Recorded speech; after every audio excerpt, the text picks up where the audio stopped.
গত কয়েকদিনের ঘন বন্যায় বেশ ক্ষতিগ্রস্ত হয়েছে সিলেটবাসী। নষ্ট হয়েছে অধিকাংশ ফসলি জমিসহ সবজির মাঠ।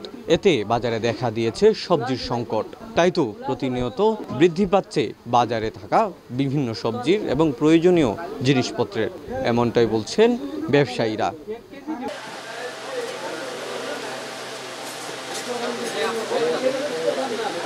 প্রত্যেকটা মালও মানে শর্ট, খুবই শর্ট। বর্তমানে তো সিলেট এমনি বন্যা বেশি, সিলেটে কোনো মাল নাই। বাইরে যেহেতু আয় তখন মনে বাইরে একটা মাল হলে ট্যাক্স আছে বেশি, এর বাদে আছে বাইরে মাল মানে মাল কমের গতিকে ভাই মালের চাহিদা যেহেতু বেশি, মাল যেহেতু কম, এই জন্য দাম বাড়ছে। কারণ আমরাও মনে আগে দিলেও বেশি মাল বেচতাম, এখন কম মাল বেচা লাগে, কারণ দাম অতিরিক্ত মানছি। 1 কেজি জায়গা 250 গ্রাম নেয়। লাগা 4টা বন্ধ হয়ে গেছে সিলেট যা তরকারি সারা শেষ। মাল তো বন্যায় লইয়া গেছে গিয়ে, যা হচ্ছে ফসল এটা কম, এই জন্য দাম বাড়ায়। এটা যত মনে ফলবো ভালো তত দৌড় বেশ কম থাকবো, আর যত মনে কম থাকবো তত দৌড় বেশি থাকবো। এটা তো ইলেও থাকে, মাল যদি বেশি আয় কমেও, আর দৌড় মাল যদি কম আয় দাম বাড়াই যাবে।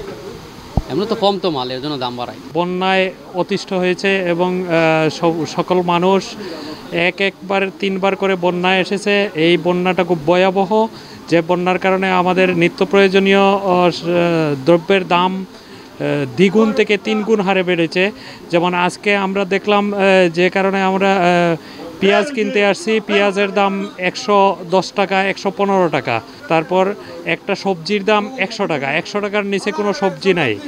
তারপর কাঁচামরিচের দাম অনেক বেড়ে গেছে, যেটা আমাদের আসলে ক্রয় ক্ষমতার বাইরে চলে গেছে। সেই হিসাবে আসলে এই দিক দিয়ে সরকারের সুনজর আবশ্যক। আমরা মনে করি সাধারণ জনগণ খুব দুর্বিষহ অবস্থার মধ্যে আছে। কিছুদিন আগে ছিল 80 টাকা, এখন সপ্তাহখানি ধরে একটু লেটটা বাড়তি, তো রপ্তানি কম, জমির মাঝে পেঁয়াজ তো কম, তো আমদানি কম। আমাদের ইন্ডিয়ান পেঁয়াজ যেমন আছে, মাঝেতে তো 3বার বন্যা হয়েছে আমাদের এই জায়গায়। এই কারণে কিছু দাম কিছু বাড়তি আছে। আমাদের অনেক ক্ষতি হয়েছে, মনে বোঝেন পেঁয়াজ আর আদা রসুন সবই ক্ষতি হয়েছে। 1 সপ্তাহ বদ্ধ মানে বোঝেন না, একটা ব্যবসার প্রতিষ্ঠান যতটুকু ক্ষতি হওয়ার বেশি হয়ে গেছে। আমাদের প্রায় লাখ টাকার মতন মাল হবে ক্ষতি হয়েছে। আমাদের দাবি একটাই, মেয়র সাহেব যদি দেখে তো গাটটা যদি আমাদের একটু উঁচা করে, জালো ফারার মতন গাটটা যদি করে তো আমাদের একটু সুবিধা হইতো, তো পানির একটু লেট হবে। এই পানির লাগি দরকার পেঁয়াজের রেট বাড়ছে, একটা নাই কত একটা কী লাগি বাড়ছে, একটা সঠিকভাবে যারা আমদানি করতেছে পেঁয়াজ এরাই জানে। এছাড়া আমরা একটা সঠিকভাবে হইতে পারতাম না। দরকার এক সময় যদি 5 টাকা কমছে, আবার 10 টাকা বাড়ি গেছে ফালমারি। তো এগুলো রেট খেয়ে বা খারাপ আর একটা তো আমরা হইতাম পারি না। এখন এই যে এইভাবে চলিয়া যায়, গরিব মানুষ তো বহুত মানুষ খাওয়াও, পেঁয়াজটা খাওয়াও তার লাগে কঠিন হইয়া দাঁড়াই গেছে। অনেক আরদের পেঁয়াজ, আদা, রসুন গাঙ্গে দিয়ে বাসিয়া গেছে। এই বৃষ্টির পানি 1 সপ্তাহ যদি বৃষ্টি হয়, 3 দিন বৃষ্টি হয়, সিলেট শহরে পানি উঠে যায়। অনেক গুদাম একবারে পচিয়া গেছে, গাঙ্গে দিয়ে বাসিয়া গেছে পেঁয়াজ টিয়াজ। আমরা চোখে দেখা মনে কয়েক লাখ টাকার মতন ক্ষতি হয়েছে। বুসিমাল মদিমালের দোকান তো অনেক, মদিমাল ময়দা তো এটা ডাইল টাইল এই সেই অনেক প্রচুর লস হয়েছে খালিঘাটর। তো এটা ধরো আমরা আমদানি রপ্তানি করে এরই হইতে পারবো কি লেগে এই দামটা। আর এটা যদি দরকার এলসি কোনো দেশের যদি কোনো লোকের পেঁয়াজের কোনো একটা জিনিস থাকে, তাহলে সরকারের এইগুলো পদক্ষেপ লইতো যেন এই জিনিসটার দাম কমলে তো গরিব মানুষ খাইতে পারবো। এখন যে পরিস্থিতি ভাই, দরকার 1 কেজি মাছ কিনাত গেলে, আগে ফাঙ্গাস মাছ 1 কেজি মাছ আসছিল 150 টাকা, এখন হয়ে গেছে 220 টাকা। ঠিক আছে নি ভাই?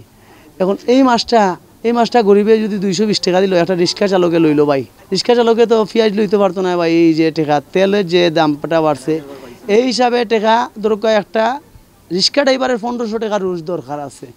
দেখা যায় 500 টাকা দিয়ে তার হিমশিম, ডাইল ভাতও খাইতে পারেন না। এই যে অবস্থা, দামটাও বাড়াইল। যে টাকা আসছিল 70 টাকা 80 টাকা, এখন মনে হয় 100 টাকা করছে।